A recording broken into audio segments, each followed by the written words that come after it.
To go back to Egypt, let's talk about people who are alleged to be Nubians and admitted in letters. The first letter is the prophecies of Nefertiti. The prophecies of Nefertiti speak of a king named Ameny, and Ameny is apparently going to banish the enemies of Egypt or chaos, known as Desher or Deshret.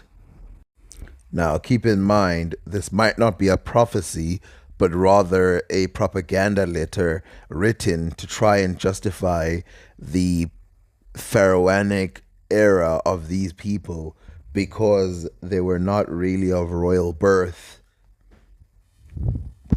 The prophet here, or the prophesizer here, is tasked by Sneferu to give a prophecy, and Sneferu says, "There is a king who will come from the south, Ameny, true of voice is his name. He is the son of a woman of the land of the bow. He is a child of the heartland of Nechen. He will take up the white crown. He will raise up the red crown. He will unite two mighty goddesses. He will appease the two Lord gods with what they desire. The field circuit is in the grasp, the oar in the jump." Now, the interesting part is that they said that his mother will be from the land of the bow and he will be the savior of Egypt. The land of the bow is known as Tesseti, and Tesseti is known as the land where the Nubians came from because they were really good with bow and arrows. So that's why it was called the land of the bow. The ameny in question is Ameny Seneb. And probably the reason why this was written was to justify his kingship. And it is known that his genealogy comes from Tesseti during the 12th dynasty. At least it's what they say. And if his genealogy comes from Tesseti, we know that the Tessetians, at least the most likely people of Tesseti, spoke a Nilo-Saharan language, which means they were Nilo-Saharan, Nubian, and we don't know who they were specifically, but we do know that they were of Nubian stock. So this would have been a Nubian dynasty. But to continue with the tale itself, it speaks of these people, even though they're from Tesseti, as the native Egyptians who will banish the foreign enemies known as the Asiatics. So the Asiatics are considered foreign in this case, and even the Nubians are considered stabilizers of Egypt, which makes sense because of the red crown, white crown, representing both Upper and Lower Egypt, and Lower Egypt being known as the frontier or Nubian abode. It happened that the power of the dual king Sneferu, true of voice, was the good king in this entire land. One day it happened that the council of the residents entered the palace.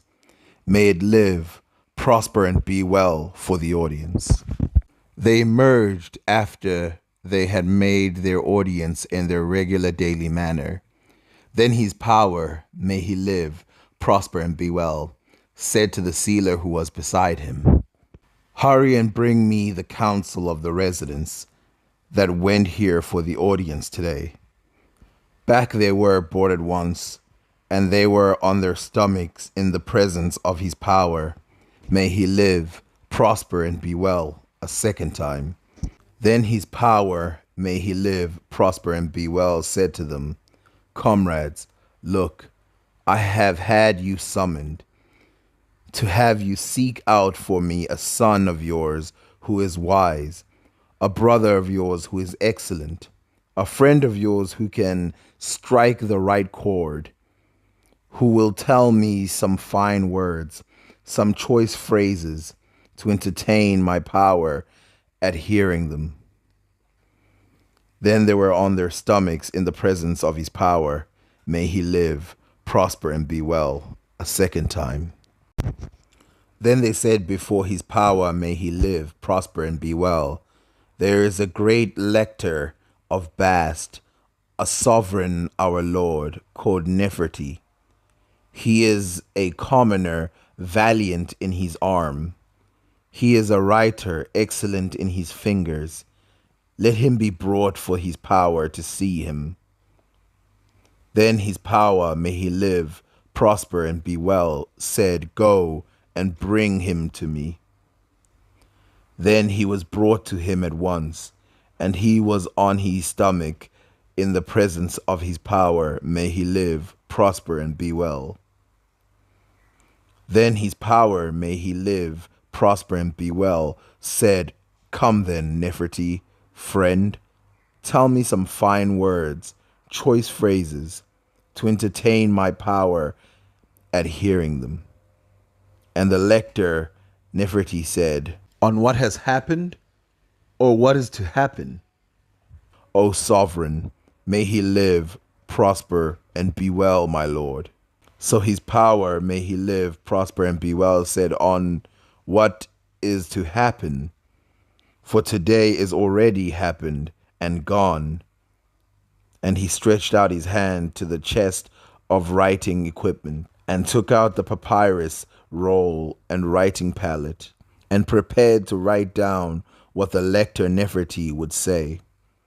As a man of knowledge in the East, belonging to the Bast in her rising, a child of a province, ruler, ameny, he gathered his thoughts on the events in this land. He recalled the turmoil of the East, the rampage of the Asiatics with their forces, disrupting their hearts of theirs at harvest, seizing those yoked in plowing. He said, stir yourself, my heart, as you weep for this land where you started. Silence would be refreshment. Look, what is said of it should inspire respect. Look, now, the great is sent sprawling there where you started. Do not tire. Look at it before you. Stand up to what is in front of you. Look now, the great are in the condition of the land. What was made is become unmade. Ra must begin his creation. The land is destroyed entirely. Nothing is left over. There is not a trace of fingernail in its fixed place. The land is destroyed without any to care for it, any to speak up, any to make lament. What will become of this land? The sun disk is a being concealed and will not shine for the people to see, and no one can live when the clouds are covered. Then they are, everyone, deafened in its absence. I am to say what is before me. I am not prophesying what has not happened.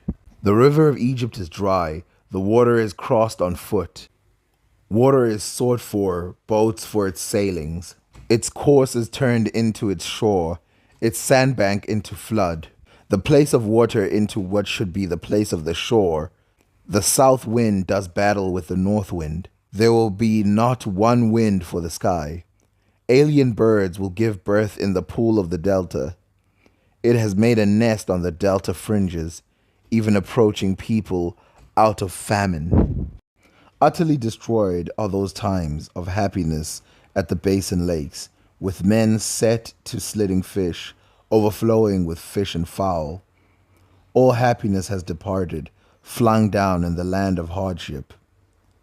From those weights of supplies of the Asiatics who are throughout the land, men of violence have emerged in the east.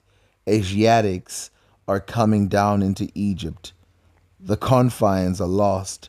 Another is beside, who will not be heard. The ladder will be blocked in the night. The camps will be entered. The bleary-eyed will be overpowered, as the sleeper says, I am awake. The herds of the foreign lands will drink from the rivers of Egypt. They will be refreshed on their shores, for want of any to drive them back. This land is to be taken and carried off, unaware of the onset of what will happen, hidden in the saying, "Look out, the hearer is going deaf, the silent one is before us." I give you the land in the passing of evil. What should not happen happens. Weapons of war will be taken up as the land lives in turmoil. Weapons will be made of copper. The bread they request will be blood. They will burst into laughter at grief. No one will weep at death. No one will sleep hungry for want for death. No mourning will be observed today. The heart is turned entirely to itself. A man rests on his side. At his back, one man kills another. I can show you the son as attacker, the brother as enemy, man murdering his father. Every mouth is filled with "love me." Happiness is all gone. The land is laid waste, even though law is decreed for it. Destruction is a fact. Ruin is reality. What was done is undone. A man's property is taken from him and given to the outsider. Let me show you the master in grief, the outsider in peace. The one who never received his fill can now go and empty. Goods are giving out only hatefully to silence the mouth of the speaker. The phrase is answered at the arm raised with a stick, and people speak by murder. Speech alights on the heart like fire. No one can bear a word from the mouth. The land is poor, but rich in directors. It lies ruined, but its labors are great. The harvest is small, the grain measured great, and must be measured out in daylight. Ra distances himself from mankind. He rises, and the hour is there, but no one knows if midday will come. Shadows cannot be made out. Sight cannot shine at the being watched. Eyes cannot brim with water, as he is there in the sky like the moon. And his time for knowing cannot be impaired, yet his rays in sight in the same moments as for the ancestors. Let me show you the land in turmoil. The powerless is now powerful. The one who should greet receives the greeting. And let me show you the lower made the upper, stirred around after stirring around the body. People live in the cemetery, and the humbled will acquire great wealth until uproar breaks out. It is the vagabonds who can eat bread. The laborers can enforce labor. The province of the sun god can no longer be the birthplace of any god. There is a king who will come from the south.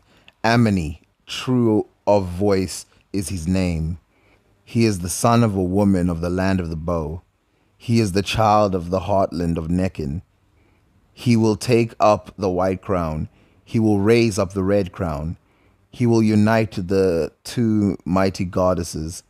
He will appease the two lord gods.